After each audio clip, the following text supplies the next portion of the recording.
Hello everyone, welcome to Dakshina e-classroom program. So this is a revision lecture based on topic projectile motion. And before starting this, let me tell you about the connection of projectile motion with IIT Advanced exam. So in IIT actually questions have from this chapter in last 20 years has been asked in 2000, then 2011 and 2018, 2019. So basically recently in last 2 years consecutively IIT has asked question based on projectile motion, and in total years it's like only 4 years IIT Advanced has asked, or IIT has asked questions from projectile motion. And in 2020 actually there is no question from projectile motion, but this is also again a chapter where instead of directly from this chapter, the concept of this chapter it can be applied to other chapter also, means like cumulative, combining some part from this and then some part from electrostatic, maybe from other chapter, and then some good questions can be formed. So overall from the concept point of view, this is also like good problems can be formed from projectile motion. So like you like there is nothing we can say that okay you can ignore this chapter. Overall for IIT Advanced you must know all the concept, you must like be clear with the everything, and you must be familiar with solving different types of problem based on every concept. So exactly in same manner for projectile motion also. And this chapter, this lecture is about revising the things, important points, important concepts in projectile motion. This is not going to fulfill your objective if you have not studied this chapter, if you have not gone through this earlier. This is a just revision lecture, basically you should have studied it. So I think like everyone has gone through it. So then let me tell you like what exactly important points, and I will try to cover the things which IIT has asked, and topic based on which IIT has asked questions in previous years, and some important topics that is important and in future IIT can ask based on that. Okay, so let me start it. First is you need to understand what is exactly projectile motion. Okay, so projectile motion is basically, you can write, we call it also motion in 2D, we call it motion under gravity. So projectile motion, it's a motion of an object projected obliquely, is it, under constant gravitational force by earth, no other force. And even when the gravitational force by earth is not constant, then also the motion we will not categorize that as projectile motion. And some bird is flying, is it, so is that a projectile motion? It's not a projectile motion, because during the flying bird apply some additional force due to muscles, is it, so similarly plane is flying, is it, that is also not a projectile. If you're throwing one ball, then it can't apply any external force, any additional force beside gravitational force. Another important point, yes, there may be some force due to viscous due to air drag and all that, we neglect that, we assume that these all forces are zero. So based on that we call only gravitational force is acting. So you can say motion of an object projected obliquely under gravity is also termed as projectile motion. So here things asked is that this is the simplest case of projectile, where one object is fired from some point on the ground with some speed, and this theta is called angle of projection. This distance where it will be finally landing we call it range, and this is called as maximum height, h max, speed of projection, angle of projection, and all that. And total time duration for which the ball will be in air is called time of flight. So all these relations, these are simple straightforward things. To study it, we break down the motion, one along x direction and another along y direction. And when something is asked about the cumulative motion, we simply combine these two motion along y direction, motion along x direction vectorially, then we will get the resultant motion. So for this simple case, we can check the velocity in every, so in x direction there is no acceleration, it's uniform motion. In y direction there is only acceleration, that is g. So in x, your speed ux is equal to u cos theta, this remains constant. In y direction uy is equal to u sin theta, ay is equal to minus z, ax is equal to 0. So vy, this changes actually, uy minus gt, right? And based on using the concept h max, it is the displacement of ball in y direction up to half of time of light. R is the displacement of ball along x direction up to final time of flight. So time of flight we calculate 2u sin theta by g. These are basic relation and you must remember them actually. Range also comes u square sin 2 theta by g, and h max comes u square sin square theta divided by 2g. So these are all relations. Then basic things about here sometime instead of giving you u sin theta, you sometime velocity u is given some, let's say ux I cap and uy j cap. In these terms also we can write, express time of flight comes out to be 2uy divided by g, h max comes uy square divided by 2g, and r comes to ux uy divided by g. So this is also important. I mean, if things are given in this way, right, then these are all things actually. Here one more important point, based on that IIT has even asked question, that is equation of trajectory. This is also a simple concept, not very complex, and IIT has asked, a question was asked based on equation of trajectory. What is that? So trajectory, basically it's a path of projectile, is it? Trajectory, its path of projectile is called as trajectory. Equation means describing the relation between x and y coordinate of a point lying on this path is called equation of trajectory. So here if a projectile is fired, is it, from the ground like this, if I am taking, this is x-axis, this is y-axis, then at any moment of time, if initial speed, let's say u and theta angle of projection, x coordinate can be written as ux into t, that is u cos theta into t. So the objective means, for any situation, if you are asked to calculate, as asked to find equation of trajectory, the approach that you need to follow is that get the relation of x coordinate as function of time. Similarly, get the coordinate y, that is equal to u sin theta into t minus half gt square. This will be the y coordinate. Now equation means you need to get the relation between x and y, correct? And here how we can get the relation between, because this is separate, these are two separate things, we need to check for something which is common among them, and by with the help of that, and the common thing between these two always it will be is t. So you need to eliminate t from here, substitute it there and rearrange it, that will be your equation of trajectory. So t can be written as x divided by u cos theta, and just substituting this t here, this comes y is equal to u, this is sin theta into x by u cos theta minus half g into x square by u square cos square theta, and this comes x tan theta minus g x square by 2 u square cos square theta. This is the y coordinate. This is a relation and we call this is equation of trajectory.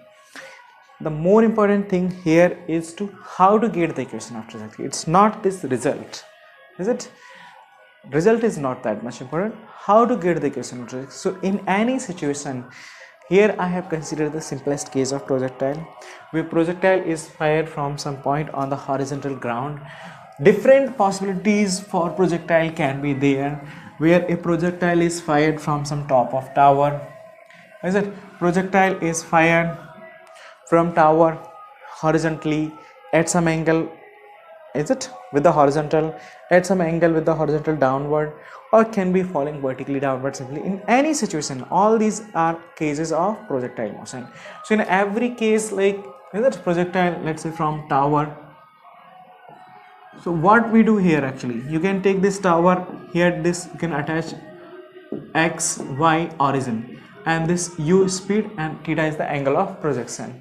So this is also one of the case of projectile. So here the motion will be like this. Then again exactly in this case also you will get the resolve the motion along x direction, along y direction, get the x coordinate, get the y coordinate, eliminate t, and get the equation. That would be your equation of trajectory. So simple projectile motion, projectile from tower, equation of trajectory, that must be clear to you.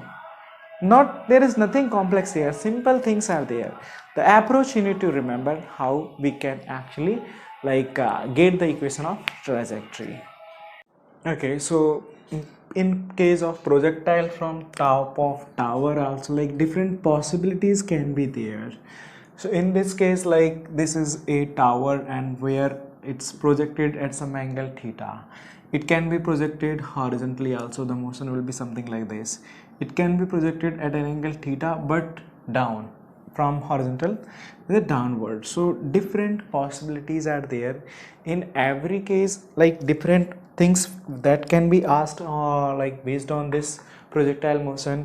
तो यहाँ पे आपको पूछ लिया जाता है किसी भी टाइम पे प्रोजेक्टाइल की जो नेट वेलोसिटी है, तो इसमें आपका आएगा कुछ x कंपोनेंट और y component u y j cap. जो प्रोजेक्टाइल मोशन होता है मैंने पहले बताया it's a motion in 2D. तो यहाँ पे हमें जो भी स्टडी करना होता है इट्स वेरी इंपॉर्टेंट कि आप उस मोशन को पहले दो डायरेक्शन में ब्रेक कर लें. ux uy, ax ay, vx vy, then x coordinate y coordinate at any point. और यहाँ पे जो भी पूछा है फिर किसी भी डायरेक्शन में तुम्हारा डिस्प्लेसमेंट, किसी भी टाइम पे किसी भी डायरेक्शन में तुम्हारी वेलोसिटी, नेट वेलोसिटी के angle with any direction, anything can be asked about it.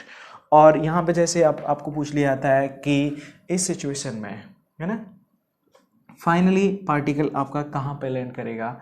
जब लैंड करेगा ये हाइट अगर हमें दिया जाता है h है ना, y डायरेक्शन में हम बात करें मोशन इन y डायरेक्शन, तो यहाँ पर क्या होगा जो भी सिचुएशन इन एनी पॉसिबिलिटी कुछ u y रहेगा जो भी है u sin theta, depending on theta it can be zero also. तो u y रहेगा, a y minus g downward रहेगा ही.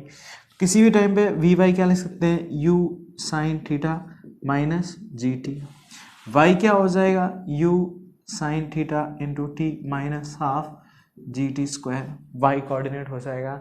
अभी देखो यहाँ पे क्या हो रहा है कि अगर ये सिचुएशन जो भी है थीटा और वाई अब हम कह रहे हैं कि फाइनली लैंड करेगा, तो वो लैंड करने का टाइम कितना हो जाएगा. तो वाई को क्या कर सकते हैं, हमारा लैंड करेगा तो वाई की वैल्यू क्या आ जाएगी माइनस एच. अगर मैं इसको ऑरिजिन मानता हूँ यहाँ पर माइनस एच रख देंगे, सॉल्व कर देंगे इसको, तो क्या आ जाएगा अपने पास टाइम आ जाएगा, टाइम ऑफ फ्लाइट कि फाइनली जब पार्टिकल यहाँ पे लैंड करेगा.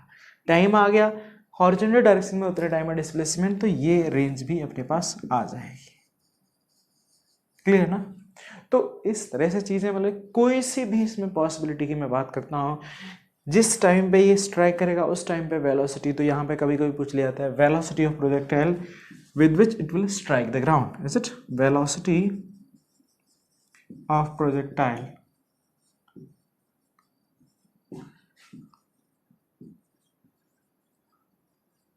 particle hit the ground. तो इसके लिए क्या हो गया अपने पास टाइम ऑफ फ्लाइट आ गया. सही है ना, यहाँ से सॉल्व करके. अब देखो इस सिचुएशन के लिए अगर मैं बात करता हूँ तो वी एक्स तो क्या आ जाएगा सिंपली यू एक्स हो जाएगा, यू कॉस थीटा ही हो जाएगा. और वी वाई क्या हो जाएगा u sine theta minus g t हो जाएगा. अब नेट वेलोसिटी क्या आ जाएगा under root v x square plus v y square. तो अपने पास वेलोसिटी आ गया, मैग्नीट्यूड चाहिए थे, एंगल चाहिए, एंगल भी निकाल सकते हैं. सो इस तरह से आपको projectile from top of tower if in any situation horizontally, vertically, this way. In any case, if anything is asked about projectile motion, you have to do is that resolve the motion in two direction, y direction, x direction. Get everything ux, uy, ax, ay and x coordinate, y coordinate and और क्या पूछा जा सकता है। तो फिर आपको range, time, उसके हिसाब से बेसिक अप्रोच जो इक्वेशन है, रिलेशन है, उनको अप्लाई करना है and solving them you will get always answer. तो ये like this is the next possibility और you can say the next case of projectile, this that is tower, projectile from tower. The basic case was projectile from on a horizontal ground. और एक और चीज़ जो अपन ने देखी इसमें that was project equation of trajectory. तो ट्रेजेक्ट्री अपन कहते हैं जो प्रोजेक्टाइल है उसके पाथ को, और उसके पाथ पे अगर कोई एक्स वाई कोऑर्डिनेट है, किसी पॉइंट के कोऑर्डिनेट एक्स एंड वाई है, उनके बीच में जो रिलेशन है that is termed as equation of trajectory. कैसे निकालते हैं उसके लिए अपन ने देखा कि एक्स कोऑर्डिनेट अपन निकाल लेंगे किसी टाइम पे, वाई कोऑर्डिनेट निकाल लेंगे, फिर टाइम को एलिमिनेट कर देती है। कैसे करते हैं वो भी आपको समझाया। वहाँ से हमेशा आपको कोई सी भी सिचुएशन में पूछा जाए इक्वेशन ऑफ ट्रेजेक्ट्री, जैसे ये वाली प्रोजेक्टाइल जो अभी अपन ने टॉप ऑफ टावर से थ्रो किया, तो उस केस में भी हमें हर एक सिचुएशन के लिए इक्वेशन ऑफ ट्रेजेक्ट्री हम निकाल सकते हैं। एक्स कोऑर्डिनेट आ जाएगा, वाई कोऑर्डिनेट आ जाएगा, टाइम का दोनों में कॉमन होगा, एलिमिनेट कर दो, जो रिलेशन आएगा एक्स एंड वाई में that will be your equation of trajectory. अभी यहाँ पे जो एक और चीज़ है प्रोजेक्टाइल मोशन में and that is very important, क्योंकि इसमें IIT में भी क्वेश्चन पूछा गया है, that is projectile from a moving frame, moving frame। तो एक मूविंग ऑब्जेक्ट होता है और वहां से हम प्रोजेक्टाइल फायर करते हैं, ठीक है ना। सो जैसे ये अपने एक मान लिया dart which is moving with some let's say constant velocity v, and from here one projectile is fired. So different possibilities can be there. Let's say projectile is fired one person and it's firing with projectile with some speed u at an angle like vertically. Now what will happen actually? So this is let's say A, another person is standing on ground, B is on ground, A is on itself truck or cart, is it?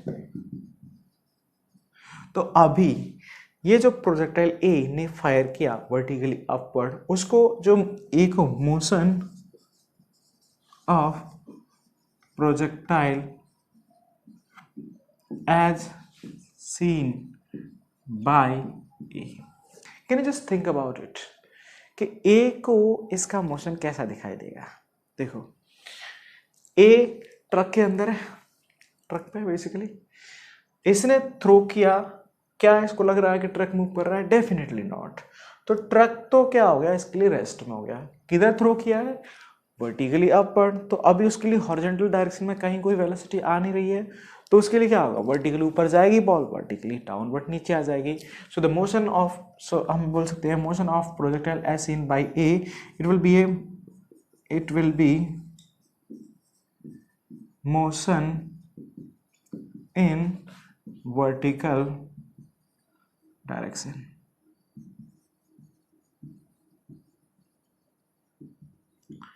It will go upward and come downward. अब देखो यहां पर भी हम इसी reference से हम ये मान के चल रहे हैं कि बॉल ऊपर जाएगा और वापस वो ट्रक पर ही वो कैच कर लेगा। Clear? I mean like by these considering these all cases and कि ट्रक sufficiently open है, वो सब चीज़ें ऑटोमेटिकली, हम ऐसे नहीं कि वो सबसे टकरा जाएगा और गिर जाएगी, वो we will just neglect all those situations. I mean like all like things जो requirement है वो हमारी fulfill हो रही है, ठीक है ना। तो it will be a simply motion in vertical plane। अब यहाँ पर तो जो भी है टाइम ऑफ फ्लाइट ए के लिए पूछा जाता है, तो वो क्या हो जाएगा 2u/g time of flight. Range definitely 0 होगा ही, मैक्सिमम हाइट हो जाएगा h max, this will be u²/2g because theta is 90 degree. यहीं पे motion of projectile as seen by B. अब जो बी बंदा है वो ग्राउंड पे खड़ा है, अब उसको देखो, ये ट्रक का लेवल हो गया, बी को यहाँ पर है ना, जो भी ये ट्रक की हाइट ये वाली हो गई। तो अब यहाँ से उसने जो थ्रो किया, ट्रक की स्पीड कितनी थी v, और इसको u से थ्रो किया। तो जो b ऑब्जर्वर है जो कि ग्राउंड पर खड़ा है, उसको तो ये ट्रक की वेलोसिटी भी दिखाई दे रही है ना, और उसको ये भी दिखाई देगी। तो जो b को दिखाई देगा, is it as seen by b, for b the motion will be like this. Ball will have horizontal velocity v, vertical velocity u. So velocity of projection of ball with respect to b, तो ये हो जाएगी v bar is equal to, you can write v I cap plus u j cap. This will be velocity of projectile. Clear? तो अब इस situation में क्या होगा, यहाँ पे तो देख सकते हैं थीटा आएगा, tan theta will be equal to what, u by v, angle of projection projectile कुछ इस तरह से होगा b के लिए, ध्यान रखने का। सिंपल नॉर्मल जो प्रोजेक्टाइल होता है, projectile from ground at some angle, that will be the case. यहाँ पर अब आपको पूछा जाए इस सिचुएशन में time of flight, range, maximum height, सब कुछ हमें निकालना आता है, वो अभी अपन सिंपल केस के लिए आपको बताए थे। I hope you are understanding. तो यहाँ पे देखो टाइम ऑफ फ्लाइट क्या आ जाएगा, 2u/, u कितना है आपका, u divided by g। Range कितना हो जाएगा, 2u/, into ux, uv/g। H max कितना हो जाएगा, u by square, so u by square that is equal to u square divided by 2g। तो इस तरह से आपको जो भी चीज़ें पूछी जा रही हैं, एनीथिंग यू कैन आस्क कि कहाँ पर लैंड करेगा, इसके रेस्पेक्ट में एवरीथिंग कैन बी कैलकुलेटेड। यहाँ से प्रोजेक्ट किया, बाय द टाइम ट्रक कुछ थोड़ा सा यहाँ पर लैंड कर पहुँच जाएगा और ये वापस यहाँ पर लैंड करेगा इसके लिए, तो ये इसका मोशन बी देखेगा, उसको ऐसा कुछ दिखाई देगा। सो this is the like simple case. तो यहाँ पे क्या किया, अभी प्रोजेक्टाइल अपने मतलब ए ने थ्रो किया ट्रक के रेस्पेक्ट में सिंपली वर्टिकली अपवर्ड। यहाँ पे अब डिफरेंट पॉसिबिलिटीज हो सकती हैं कि दूसरा केस है same truck moving with velocity v, but इसने इसको जो ए है, he is projecting with some speed u at an angle theta, right, for A. तो अभी इसको डेफिनेटली क्या होगा, motion of projectile as seen from A, तो it will be like what, a projectile motion normal at some angle.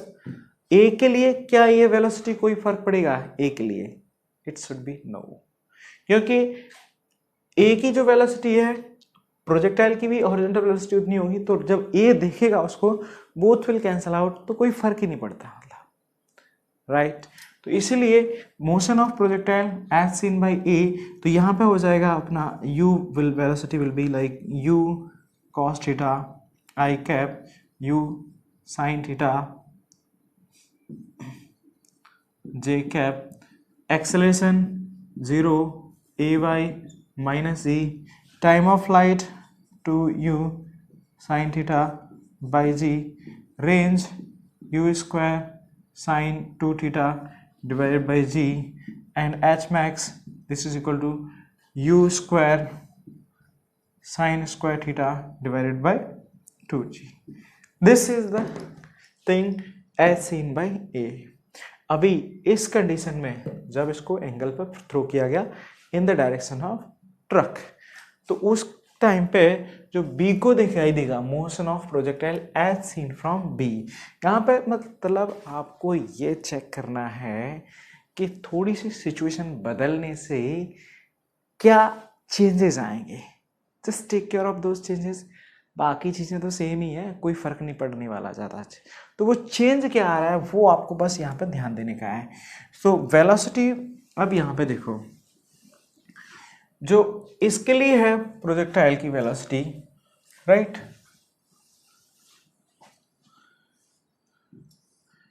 यहां से ये कुछ एंगल u थीटा पे, तो ये क्या आ गया u cos थीटा, और ये आ गई u sin थीटा, राइट। ये ट्रक की वेलोसिटी v। तो ये जो a है, ठीक है ना, a के लिए ये कंडीशन है, बी जो ग्राउंड से दिखेगा उसको तो क्या होगा, ये तो दिखाई देगा ही, प्लस एडिशनली ये भी दिखाई देगा, सही है ना। तो इसीलिए velocity of projectile as seen by V, तो ये क्या हो जाएगा, वी प्लस वर्टिकल कंपोनेंट क्या हो जाएगा, u sine theta, horizontal component ये और प्लस ये दोनों ऐड होकर के ट्रक भी साथ में जाता हुआ, तो ये v plus u cos theta. तो इसलिए वेलोसिटी आ जाएगा v bar is equal to u cos theta plus v i cap u sine theta j cap. तो ये आ गई नेट वेलोसिटी। बाकी चीज़ें ए एक्स जीरो ही है, ए वाई माइनस जी है, time of flight simply 2u sine theta by g है, h max u square sine square theta divided by 2g। Yes, what will happen, time of flight में कोई change नहीं आया, H max में कोई change नहीं आया। रेंज क्या होगी, रेंज यहाँ पे देख सकते हो कि ये ट्रक भी साथ में थोड़ा जाएगा, आगे चला जाएगा, तो इसीलिए रेंज क्या होगी, range will change here, range R will be equal to, you can write u cos theta plus v multiplied by t that is equal to 2u sine theta divided by g। तो इसको solve करेंगे तो ये अपने पास range आ जाएगा। I hope that must be clear to you. ऐसे ही बिकॉज यहाँ पे ये चीज़ें थोड़ी सी समझने वाली होती हैं, यहाँ पे स्टूडेंट कई बार कंफ्यूज हो जाते हैं चीज़ों को, बट आप प्रॉपरली चीज़ों को समझते चलेंगे ढंग से तो कोई परेशानी वाली बात नहीं बचनी चाहिए, है ना। तो हमें ये देखना है कि क्यों, कैसे, क्या इफेक्ट आ रहा है। यहाँ से देख रहे हो तो ये वेलोसिटी का आपको पता है, ट्रक के अंदर है, हम कांस्टेंट वेलोसिटी से जा रहा है, तो मतलब हम जब उसी फ्रेम में है, उसी सिस्टम में है, तो हमारे लिए तो क्या होगा, सब कुछ रेस्ट पे हो गया।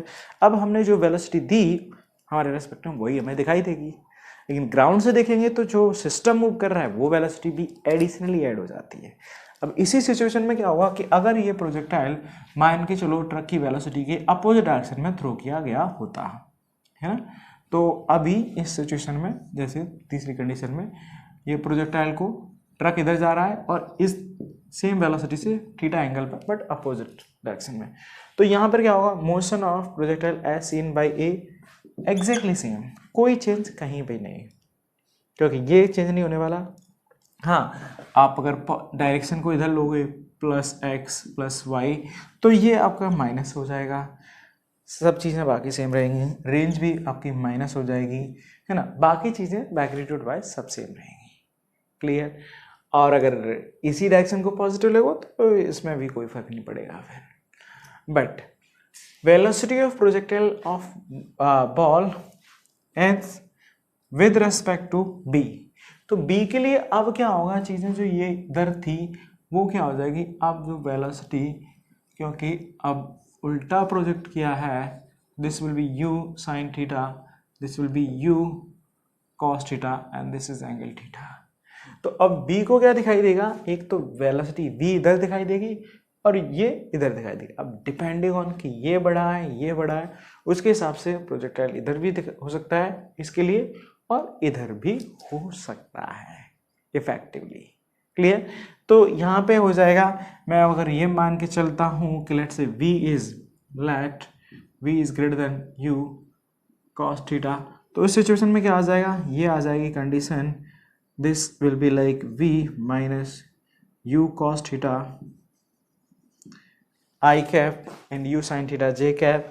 ये सेम चीज़ें, time of flight again no change, क्योंकि टाइम ऑफ फ्लाइट चेंज होगा जब हम वाई डायरेक्शन की वेलोसिटी चेंज करेंगे या फिर वाई डायरेक्शन का एक्सेलरेशन चेंज करेंगे।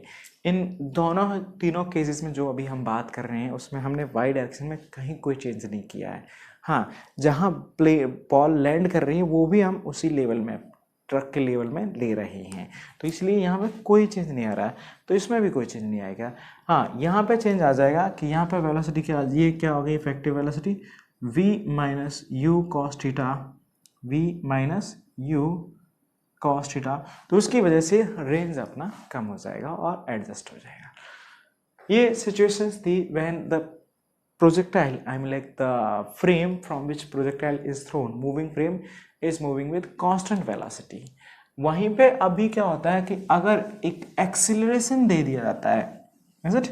If frame of projectile is also having one acceleration, तो उस सिचुएशन में चीज़ें कैसे बदलेंगी, उस सिचुएशन में क्या फ़र्क पड़ेगा, वो भी अभी अपन देख लेते हैं, क्योंकि वो भी इम्पोर्टेंट है, उसका इम्पैक्ट भी हमें पूछ लिया जाता है.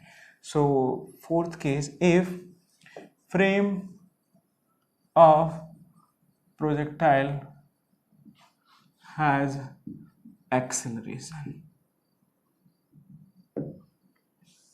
तब क्या होगा. सही है ना. अब जैसे वही केस ले लेते हैं, ट्रक है ना,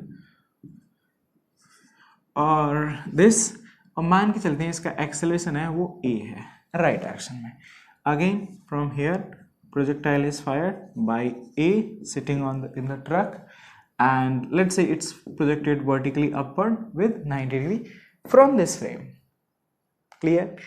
And अब देखो, क्योंकि इसका क्या है, एक्सीलरेशन है, तो इसकी वेलोसिटी भी अलग अलग मोमेंट पे अलग अलग होगी. सही ना. तो मैं आसानी के लिए ये ले सकता हूँ कि जिस टाइम पे ये फायर किया गया उस टाइम से ये ट्रक मूव करना स्टार्ट किया था. So let's say the velocity at the point at the time of firing projectile is 0, or I can take it v also. Is it? So let me take it v. That will be like more general, because v value can be put as 0. Then it will be like that case when कि जब project truck start हुआ उसी time पे projectile fire किया गया. Is it? Let the velocity of truck at the time of firing is v. Okay. तो अभी देखो, अब यहाँ पे ट्रक जो पर्सन है एक b है ग्राउंड पे, a पर्सन सेम ट्रक में ही है. ठीक है ना. तो motion of projectile as seen by A. अभी ए के लिए देखते हैं कि ए को मोशन कैसा दिखाई देगा. ओके. सो इस केस में motion of projectile as seen by A, थोड़ी सी चीज़ें बदल जाएंगी और ये आपको समझनी बहुत ज़रूरी है, because once you are understanding then it will be like simple case. तो पहली बात देखो, क्योंकि फ्रेम का एक्सेलरेशन है, यहाँ पे ट्रक का एक्सेलरेशन है, तो मतलब क्या हुआ कि ए का भी एक्सेलरेशन तो है ही विद रिस्पेक्ट टू ग्राउंड. और जब तक बॉल पर्सन के हाथ में है तो बॉल का भी एक्सेलरेशन है ए. लेकिन जैसे ही बॉल को मान के लो थ्रो कर दिया जाता है, रिलीज कर दिया जाता है, तब बताओ मेरे को बॉल का एक्सेलरेशन हॉरिजॉन्टल डायरेक्शन में कितना होगा ग्राउंड के रेस्पेक्ट में. What do you think about it? The answer is it will B 0. क्योंकि सिंपल सी बात ऐसे समझो, एक्सेलरेशन का मतलब फोर्स. क्या जब बॉल हवा में होगी तो ट्रक या पर्सन हॉरिजॉन्टल डायरेक्शन में कोई उस पर धक्का लगा रहा होगा क्या? Definitely not. राइट. तो इसीलिए बॉल का acceleration with respect to A will be something, but ball का एक्सेलरेशन ग्राउंड के रेस्पेक्ट में जब बॉल हवा में है तो हॉरिजॉन्टल डायरेक्शन में एक्सेलरेशन 0 होगा. Right. So motion of projectile as seen by A. तो पहली बात तो let the velocity of truck at the time of firing is v. Okay, and it's fired. So I can write as seen by a. So for a, ux is equal to how much? 0, and uy is equal to u. A ball with respect to ground 0. A ball with respect to, like in x direction, ground in y direction, it's minus g.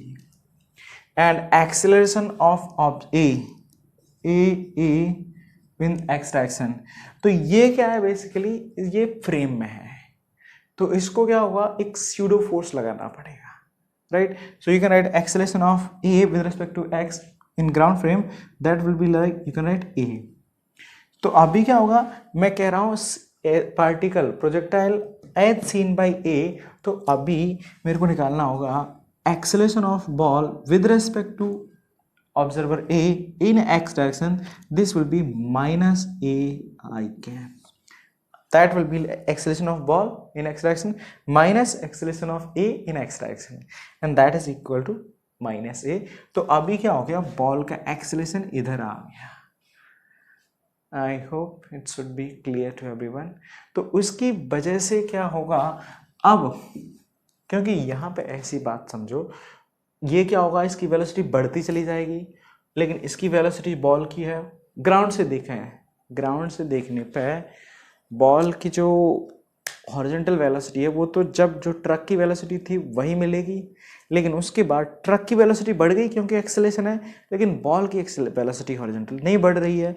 तो उसको क्या लगेगा कि truck से देखने पे क्या लगेगा कि बॉल की वेलोसिटी पीछे की तरफ बढ़ गई ना, रिलेटिव वेलोसिटी, वही चीज़ है यहाँ पे. तो ये हो गया. अब इस सिचुएशन में क्या हो जाएगा हमारे पास, देखो वाई डायरेक्शन में कहीं कोई चेंजेस नहीं, मतलब नॉर्मल सिचुएशन है, तो इसलिए टाइम ऑफ फ्लाइट तो हम वही लिख देंगे 2u/g. एच मैक्स भी वही हो जाएगा u²/2g. अब जो x या फिर रेंज निकालोगे, range will be equal to ux into t plus half ax into t square. तो ये मैं सब लिख रहा हूँ ball as seen by A. तो ये क्या हो जाएगा, range is equal to ux0 minus half, this is ax is a into t square. T की वैल्यू भी यहाँ पे अगर रख दी जाए तो ये हो जाएगा 4u² a divided by 2 into g and that comes out with 2u² into a divided by g. This will be the range 2u² into a divided by g of ball as seen by a. Clear? यहीं पे बात करते हैं motion of ball as seen by B. B is the person sitting on ground. ठीक है, तो अब ध्यान से सुनिएगा इसके लिए. तो B को क्या दिखाई देगा, B के लिए ट्रक का एक्सेलेरेशन है. जब तक बॉल A के हाथ में तब तक बॉल का भी एक्सेलेरेशन है, लेकिन हम बात कर रहे हैं यहाँ पे जब बॉल हवा में फेंक दी गई है उस मोमेंट के बाद की बात. क्लियर? तो उस मोमेंट के बाद की बात is it motion of ball as seen by B after projectile, okay, is launched और यू कैन से थ्रोन. ठीक है ना. तो अभी देखो यहाँ पे क्या हो गया, बी के लिए velocity of ball in x direction. यहाँ पे देखो बॉल की वेलोसिटी एक लिए कुछ नहीं है, लेकिन ट्रक की वेलोसिटी है, तो ट्रक की वेलोसिटी ही बॉल की वेलोसिटी को चली जाएगी, तो ये हो जाएगा v in y direction equal to u. Acceleration of ball in x direction it's 0 and acceleration of b is also 0. b direction x direction में कोई एक्सेलेरेशन नहीं होगा. तो ये यहाँ पे देख सकते हैं कि टोटली बदल गई कहानी यहाँ की. यहाँ चीज़ें कुछ और थी, यहाँ कुछ और है, और ay क्या हो जाएगा, सिंपली -g. तो ये क्या हो गया, सिंपल प्रोजेक्टाइल हो गया इस तरह का, और यहाँ पे हॉरिजॉन्टल कंपोनेंट है v, वर्टिकल कंपोनेंट है u और एक्सेलेरेशन है g. तो यहाँ पे time 2u/g, h max u²/2g and r range क्या हो जाएगा u² साइन 2θ. तो साइन थीटा अपन को निकालना पड़ेगा, या फिर मैं लिख सकता हूँ 2ux uy that is v ux uy/g. This is the range. तो ये चीज़ें अलग हो गई. तो अब देखो यहाँ पे क्या है, कोई स्टैंडर्ड केस है नहीं, तो मैं आपको ये नहीं बोल सकता you just remember this formula, remember that formula. कुछ नहीं है ऐसी चीज़ यहाँ पे. यहाँ पे क्या हो रहा है, जो परिवर्तन आ रहे हैं, जो चेंजेस आ रहे हैं, you have to be familiar with the case that with what changes what will be the influence on the time of flight, range and maximum height and anything else which is related to the motion. Clear? तो ये चीज़ें आपको समझ में आनी चाहिए, और that you can like once you are understanding them then you will be in position to write the result to get the answer for any situation asked to you. तो दिस इज़ द कंडीशन. तो यहाँ पर ऐसे फिर से वही है कि इसको कुछ एंगल पर थ्रो किया जा सकता है, तो उस सिचुएशन में क्या होगा, इसके लिए ये भी कुछ कॉस थीटा आ जाएगा, ये साइन थीटा आ जाएगा, ये यही रहेगा, ये माइनस जी ही रहेगा, और ये तो एग्जैक्टली होगा, तो उसके हिसाब से थोड़ी सी चीज़ें और बदल जाएंगी। यहाँ पर भी क्या हो जाएगा, ये कंपोनेंट प्लस ऐड हो जाएगा u cos थीटा, एक्सेलरेशन एज इट इज रहेगा चीज़ें, तो थोड़ी सी चीज़ें बदल जाएंगी। तो अब यहाँ पे ऐसे ही क्या हो सकता है, एक्सेलरेशन ये क्या हो रहा है हमारा, projectile as seen like foreign from a truck which is having acceleration. Acceleration truck का वाई डायरेक्शन भी हो सकता है, मतलब वो ट्रक का नहीं, ऐसे समझो कि एक लिफ्ट है या एक एलिवेटर है जो कि ऊपर की तरफ एक्सेलरेट कर रहा है या फिर नीचे की एक तरफ एक्सेलरेट कर रहा है, और वहां से प्रोजेक्टाइल फायर किया गया है, सही है ना। सो we can consider like projectile from a, let's say, elevator, is it, projectile from a moving elevator.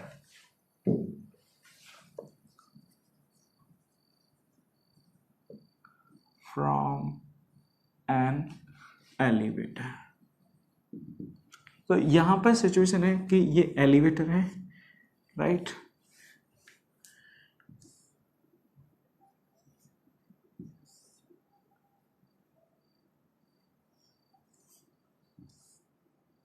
this is elevator and which is like it can have some velocity। तो यहाँ पे देखो, अगर कुछ मैं मान लेता हूँ velocity है, और यहाँ से एक पर्सन अगेन,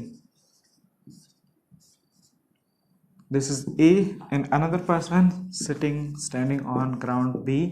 तो अब A के लिए तो क्या होगा, अगेन जब कांस्टेंट वेलोसिटी है फ्रेम की, तो जो पर्सन फ्रेम में बैठा हुआ उसके लिए तो कहीं कोई इफेक्ट नहीं आ रहा है।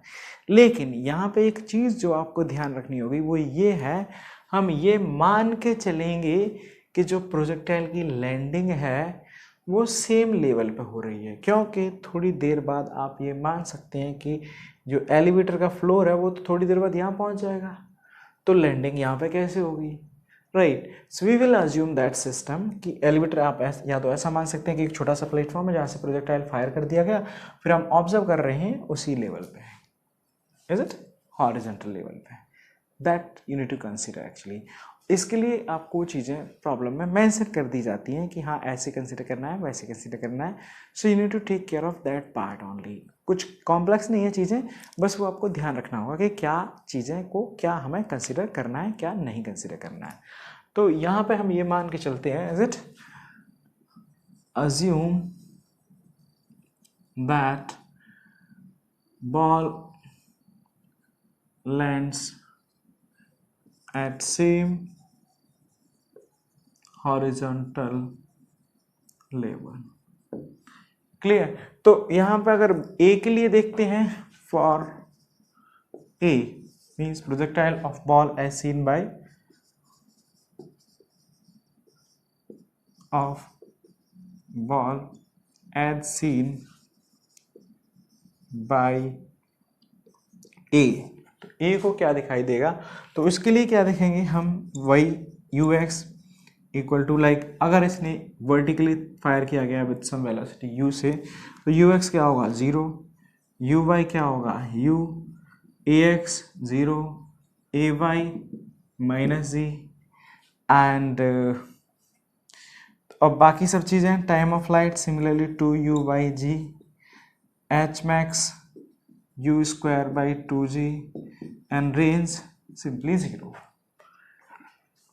फॉर b, तो b के लिए क्या होगा, अभी जो पहले वेलोसिटी हॉरिजॉन्टल डायरेक्शन में ऐड हो रही थी फ्रेम की, वो वेलोसिटी क्या होगी, वर्टिकल डायरेक्शन में ऐड हो जाएगी, और बाकी सब चीज़ें एज इट इज़ जो हैं, मतलब लाइक सिचुएशन में वही रहेंगी उस हिसाब से। तो जो फ्रेम का मोशन का इफेक्ट आएगा, projectile of ball as seen by b, तो जो बी के लिए हम बात करेंगे, तो बी के लिए देखो यू एक्स क्या हो रहा है 0, क्योंकि बॉल की वेलोसिटी इस फ्रेम में अभी तो यहाँ पे भी 0, कहीं कोई चेंज दिखाई नहीं रहा, फ्रेम की भी कोई वेलोसिटी है नहीं। u y की डायरेक्शन में तो u प्लस v, क्योंकि ये जो फ्रेम की वेलोसिटी है वो भी ऐड हो जाती है, again ax 0, ay minus g, time of flight now it will change to u plus v/g, h max will also change u plus v square divided by 2g. Range will be 0. So this is the motion of ball, is it? That is fired from an elevator moving with constant velocity as seen by an observer standing on the ground. यहाँ पर भी क्या हो रहा है, अगर acceleration ऊपर की तरफ है तो क्या होगा, बॉल का एक्सेलरेशन देखो जब तक एलिवेटर में रखी हुई है या टच में है या कांटेक्ट में, तब तक एलिवेटर धक्का लगाएगा, तब तक फोर्स होगा, तब तक बॉल का एक्सेलरेशन भी होगा. लेकिन जब बॉल हवा में होगी तो ओनली जो फोर्स लग रहा है बस उसी का एक्सेलरेशन आएगा. और जब बॉल हवा में है तो कौन सा फोर्स लगेगा, that will B only gravitational force. ठीक है ना. तो ओनली ग्रेविटेशनल फोर्स की वजह से एक्सेलरेशन आएगा. तो उस हिसाब से आपको चीज़ों को एडजस्ट करना है कि कौन सी एक्सेलरेशन से किस चीज़ पे क्या फ़र्क पड़ेगा. Just consider that, right the motion in 2 direction, apply normal condition, time of flight का, maximum height, range and all that, and get the answer. Equation of trajectory वगैरह कुछ भी आपको पूछी जाती हैं, I think you should be in position to answer all the relations, all the conditions related to projectile from a moving frame. So this is all about projectile from a moving frame. Okay. Projectile on an inclined plane. तो इससे पहले अभी अपन ने देखा था different cases, projectile जहाँ पे अपन ने फायर किया था वहाँ always the surface was actually horizontal, then it can be projected vertically upward at some angle, is it, in and even from tower. In this case, projectile on an inclined plane, let's say this is a inclined plane, an angle of inclination of the plane with the horizontal is beta. And now we are projecting an projectile and the motion is something like this. और इस तरह से ये u speed ही है and angle of projection मैं यहाँ पे मान के चल रहा हूँ alpha, is it.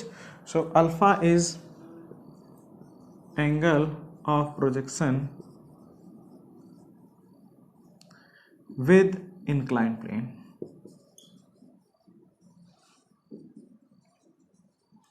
Beta angle of inclination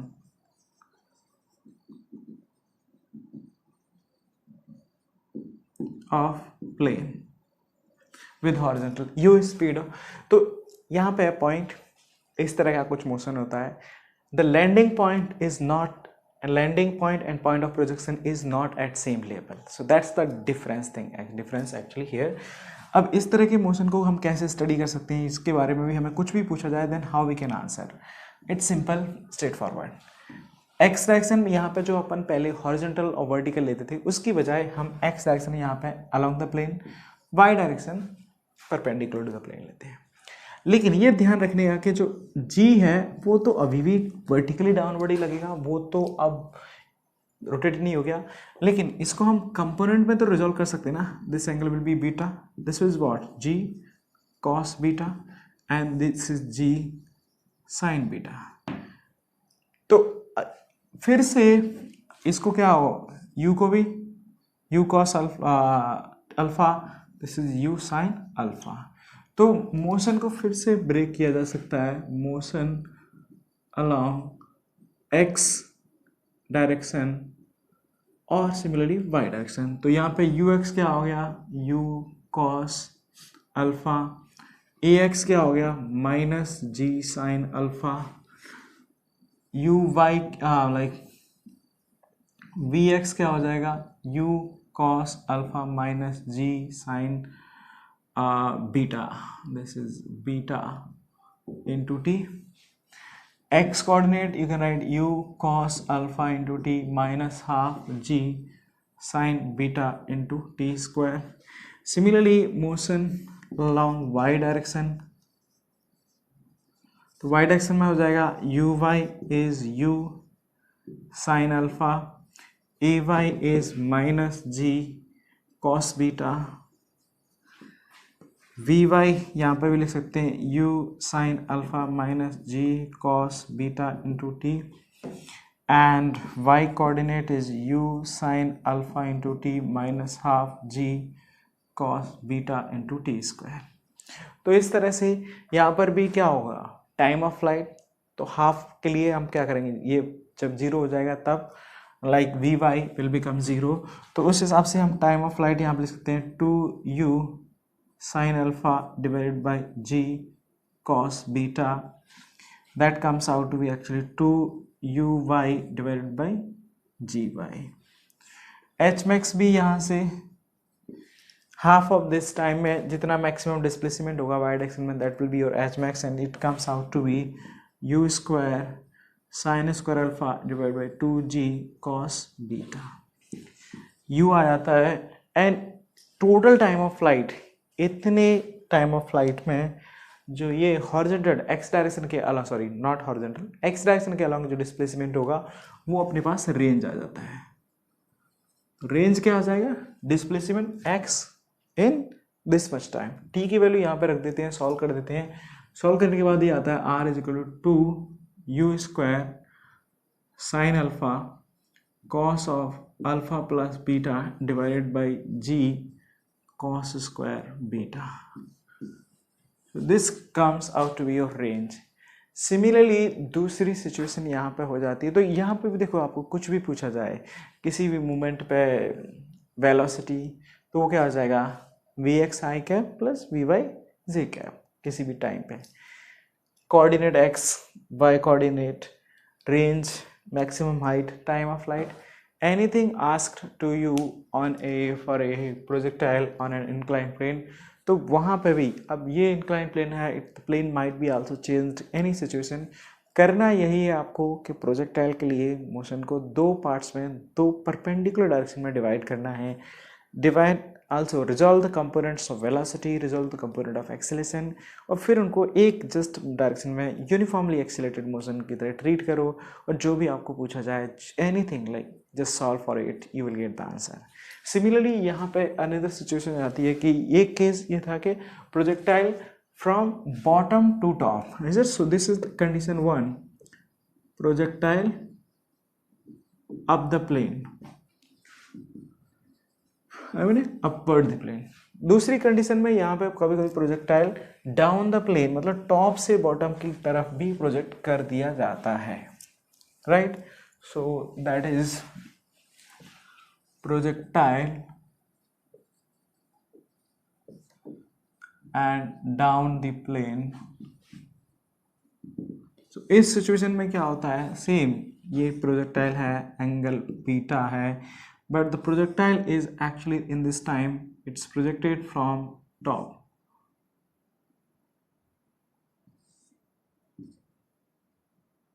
Like this.